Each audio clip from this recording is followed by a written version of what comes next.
Hi friends, welcome to Anu's kitchen. ഇന്ന് നമുക്ക് 5 minute കൊണ്ട് നല്ല ടേസ്റ്റി ആയിട്ടുള്ള ചോക്ലേറ്റ് ബ്രൗണി എങ്ങനെ തയ്യാറാക്കാമെന്ന് നോക്കാം. അപ്പോൾ ഇതിൻ്റെ റെസിപ്പി പറയുന്നതിന് മുന്നേ ഞാൻ ഇതിനകത്ത് ഉപയോഗിച്ചിരിക്കുന്ന ഇൻഗ്രീഡിയൻസ് എങ്ങനെയാണ് അളന്നെടുത്തിരിക്കുന്നത് എന്നുള്ളത് പറയാം. കാരണം എപ്പോഴും ഒരുപാട് പേര് ഡൗട്ട് ചോദിക്കുന്നതാണ്. അപ്പം ഞാൻ ഈ ഇൻഗ്രീഡിയൻസ് എല്ലാം കപ്പിൽ അളന്നെടുത്തിട്ടുണ്ട്. പക്ഷേ അതിൻ്റെ ഗ്രാമിലുള്ള അളവും താഴെ ഡിസ്ക്രിപ്ഷൻ ബോക്സിൽ കൊടുത്തിട്ടുണ്ട്. നിങ്ങൾ ബേക്കിംഗ് ഒക്കെ ചെയ്യുമ്പോൾ എപ്പോഴും ഇതുപോലുള്ള കപ്പുകൾ നമുക്ക് വാങ്ങിക്കാൻ കിട്ടും. അതായത് കറക്റ്റ് അളവായിരിക്കും, 1 കപ്പ്, 1/2 കപ്പ്, അങ്ങനെ എല്ലാ അളവിലുള്ള കപ്പ് മേടിക്കാൻ കിട്ടും. അതുപോലെ തന്നെ സ്പൂണും കിട്ടും. അത് ഉപയോഗിക്കുന്നതാണ് ഏറ്റവും നല്ലത്. ഇനി ചിലർ ചോദിക്കാറുണ്ട് കപ്പിലല്ലാതെ ഗ്രാമിൽ അളവ് പറയാൻ. അപ്പോൾ ഗ്രാമിൽ നിങ്ങൾ എടുക്കുവാണെങ്കിൽ ഇതുപോലൊരു കിച്ചൺ സ്കെയിൽ വേണം. അതിൽ അളന്ന് തന്നെ എടുക്കണം. കാരണം അല്ലാതെ നമ്മളൊരു ഏകദേശ കണക്കിനെടുത്താൽ ബേക്കിങ്ങിൽ ശരിയാവില്ല. അപ്പോൾ അതുകൊണ്ടാണ് ഞാൻ മെയിനായിട്ടും കപ്പിലുള്ള അളവ് പറയുന്നത്. അപ്പോൾ ഞാൻ പറഞ്ഞത് എന്താണെന്ന് വെച്ചാൽ കേക്ക് ബേക്ക് ചെയ്യുമ്പോഴായാലും ഇതുപോലെ ബ്രൗണി ബേക്ക് ചെയ്യുമ്പോഴായാലും ഒക്കെ കറക്റ്റ് അളവ് തന്നെ എടുക്കണം. അപ്പോൾ അത് നിങ്ങളുടെ കയ്യിൽ കപ്പാണുള്ളതെങ്കിൽ കപ്പിലെടുക്കുക. അതല്ല ഇതുപോലെ കിച്ചൺ സ്കെയിൽ ഉണ്ടെങ്കിൽ ഗ്രാമിൽ അളന്നെടുത്താലും മതി. അപ്പോൾ ഇൻഗ്രീഡിയൻസിൻ്റെ ഗ്രാമിലും കപ്പിലും ഉള്ള അളവ് താഴെ ഡിസ്ക്രിപ്ഷൻ ബോക്സിൽ ഞാൻ കൊടുത്തിട്ടുണ്ട്. അത് നോക്കിയിട്ട് നിങ്ങളുടെ സൗകര്യം പോലെ അളന്നെടുക്കാം. പിന്നെ നമുക്കിത് തയ്യാറാക്കാം. അപ്പോൾ ഞാനൊരു ബൗൾ എടുത്തിട്ടുണ്ട്. അതിനകത്തേക്കൊരു അരിപ്പ വെച്ചിട്ടുണ്ട്. ഇതിലേക്ക് 1/4 കപ്പ് മൈദ ഇട്ട് കൊടുക്കാം. ഇനി ഇതിലേക്ക് 1/2 കപ്പ് കൊക്കോ പൗഡർ ഇടാം. കൊക്കോ പൗഡറിൽ കണ്ടോ ഇതുപോലെ ചെറിയ ചെറിയ കട്ടകളുണ്ടാവും.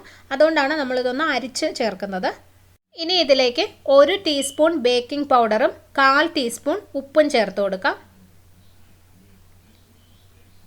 പിന്നെ ഈ ബേക്കിംഗ് പൗഡറും ബേക്കിംഗ് സോഡയും രണ്ടാണ് കേട്ടോ. ബേക്കിംഗ് സോഡ എന്ന് വെച്ചാൽ നമ്മൾ അപ്പത്തിലൊക്കെ ചേർക്കുന്നതാണ്.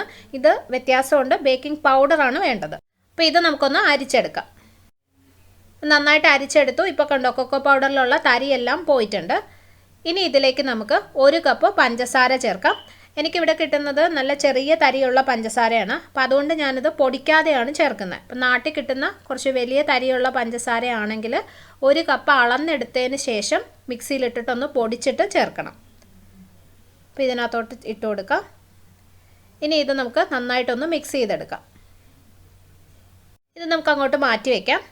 അടുത്തതായിട്ട് ഒരു ബൗളിൽ 2 മുട്ട എടുത്തിട്ടുണ്ട്.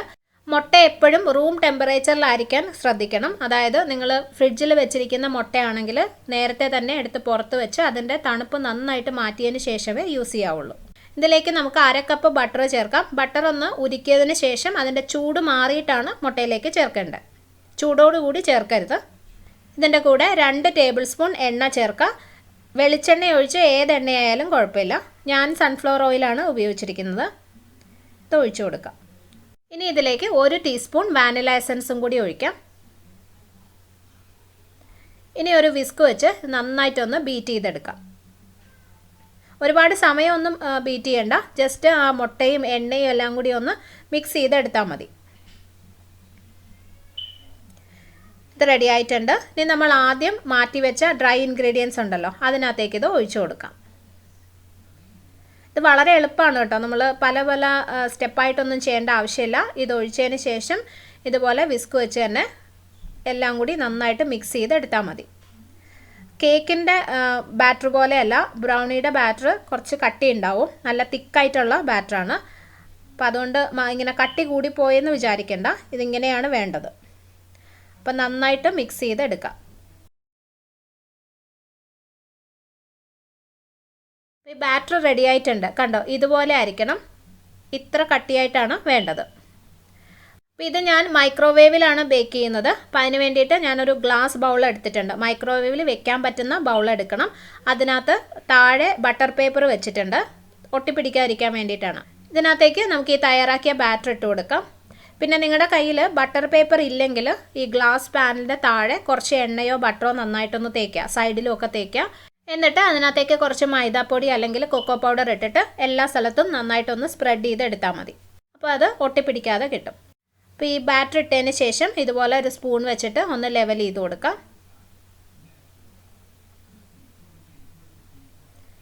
അപ്പോൾ ഇത് നന്നായിട്ട് ലെവൽ ചെയ്തെടുത്തിട്ടുണ്ട്. ഇത് ചെറുതായിട്ടൊന്ന് തട്ടിക്കൊടുക്കാം. എയർ ബബിൾസ് എന്തെങ്കിലും ഉണ്ടെങ്കിൽ പോകാൻ വേണ്ടിയിട്ടാണ്. അപ്പോൾ ഇത് ഞാൻ മൈക്രോവേവിലാണ് ബേക്ക് ചെയ്യുന്നത്. മൈക്രോവേവിൽ ആദ്യം നിങ്ങൾ 3 മിനിറ്റ് വെക്കുക. അതിനുശേഷം ഒരു ടൂത്ത് പിക്ക് വെച്ച് നോക്കുക അത് ആയിട്ടുണ്ടോ എന്ന് നോക്കണം. ഇല്ലെങ്കിൽ വീണ്ടും 1 മിനിറ്റും കൂടി വെക്കാം. അതായത് അപ്പോൾ 4 മിനിറ്റ് ആവും. അപ്പോൾ 4 മിനിറ്റ് കഴിയുമ്പോൾ വീണ്ടും നോക്കണം. കുറച്ചും കൂടി ആവാനുണ്ടെന്ന് തോന്നിയാൽ 1 മിനിറ്റും കൂടി വെക്കാം. ഇങ്ങനെ നമ്മൾ സമയം അഡ്ജസ്റ്റ് ചെയ്ത് ചെയ്യുന്നത് എന്താണെന്ന് വെച്ചാൽ ഞാൻ ഉപയോഗിക്കുന്ന മൈക്രോവേവിൻ്റെ അതേ പവർ തന്നെ ആയിരിക്കണം എന്നില്ല നിങ്ങൾ ഉപയോഗിക്കുന്ന മൈക്രോവേവിന്. അപ്പോൾ അതിൻ്റെ പവറിനനുസരിച്ച് ഈ ബേക്ക് ചെയ്യാൻ എടുക്കുന്ന സമയത്തിലും വ്യത്യാസം വരാം.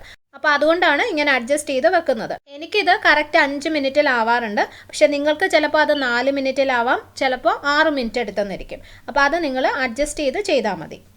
അപ്പോൾ ബ്രൗണി ഇവിടെ ബേക്ക് ചെയ്തെടുത്തിട്ടുണ്ട്. കണ്ടോ, കറക്റ്റായിട്ട് വന്നിട്ടുണ്ട്. ഒരു ടൂത്ത് പിക്ക് വെച്ചിട്ട് ഇതിൻ്റെ സെൻറ്ററിലൊന്നിങ്ങനെ കുത്തി നോക്കുക. അപ്പോൾ നല്ല ഡ്രൈ ആയിട്ട് വരണം. കണ്ടില്ലേ, ഇതുപോലെ നടുക്ക് തന്നെ കുത്തി നോക്കണം കേട്ടോ, കാരണം സൈഡിലൊക്കെ പെട്ടെന്നാവും. അപ്പം നടുക്കാണ് വേവാനായിട്ട് കുറച്ച് സമയം എടുക്കുന്നത്. അപ്പോൾ ഇത് നമുക്ക് കുറച്ച് നേരം തണുക്കാനായിട്ട് മാറ്റി വയ്ക്കാം. അതിന് ശേഷം കട്ട് ചെയ്ത് കാണിക്കാം. അപ്പോൾ ബ്രൗണി ഇവിടെ നന്നായിട്ട് തണുത്തിട്ടുണ്ട്. അപ്പോൾ നമുക്കിത് പാനിൽ നിന്ന് മാറ്റാം. ബ്രൗണി എന്ന് പറഞ്ഞാൽ നിങ്ങൾക്ക് എല്ലാവർക്കും അറിയാമായിരിക്കും, കേക്ക് പോലെ സോഫ്റ്റ് അല്ല. അതായത് പുറമേ കുറച്ച് കട്ടിയായിരിക്കും, ചെറുതായിട്ടൊരു ക്രസ്റ്റ് പോലെ ഉണ്ടാവും, ഉള്ളിൽ നല്ല സോഫ്റ്റും ആയിരിക്കും. അപ്പോൾ ഇത് നല്ല പെർഫെക്റ്റ് ആയിട്ട് ബേക്കായിട്ട് വന്നിട്ടുണ്ട്. ഇതൊന്ന് കട്ട് ചെയ്യാം.